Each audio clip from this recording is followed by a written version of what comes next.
Deep brain stimulation of the amygdala and pharmaceutical treatment best preferred for treatment and anxiety by Christina Maddox. The background. Anxiety is intense, excessive, and persistent worry and fear about everyday situations. Anxiety disorder is the most common of all mental health problems worldwide. 18.1% of adults 18 and over in the United States are affected, and anxiety can cause one to act out in a specific setting. The current study seeks to understand the effects of brain stimulation of the amygdala and pharmaceutical treatments for anxiety, and which, as a result, is more effective.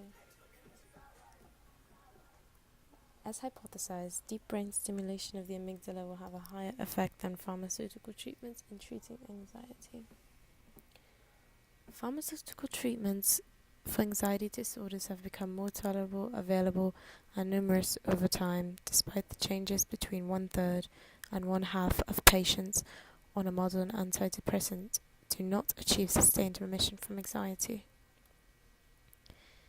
Deep brain stimulation is a treatment for neurological and psychiatric disorders in which electrical pulses are delivered to specific brain areas through implanted electrodes and a pulse generator.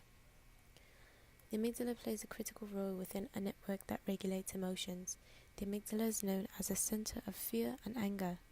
But deep brain stimulation is a promising treatment for mood disorders because it sends implantable electrodes to stimulate areas of the brain.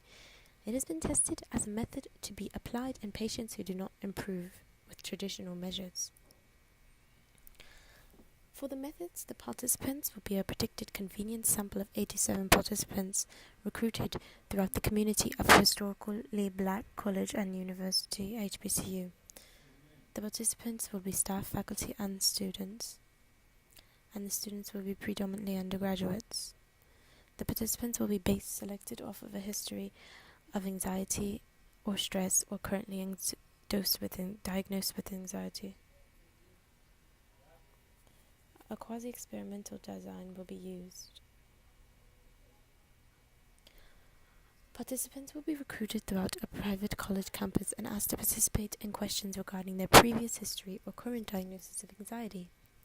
Participants, if receiving pharmaceutical treatments, will record a daily diary for 14 days and log their symptoms of anxiety throughout their treatment. To meet the criteria for deep brain stimulation, participants will be eligible if over the age of 20 and had received a previous medical diagnosis of anxiety mood disorder. An implantable pulse generator and implantable electrodes will be used for an electrical stimulation operation, with the patient awake and under local anesthesia.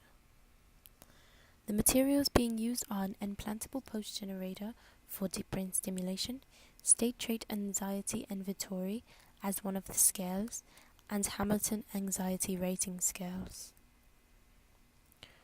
For future research, participants should be given a task after treatment to see if physical activity has another effect in the decrease of anxiety after treatment methods. But for the sake of this study, we are not acknowledging any third-party factors in participants' life, such as sudden close death, layoff of job, bankruptcy, that could have an impact on why there is no increase or change in their anxiety and mood disorder. Thank you for listening.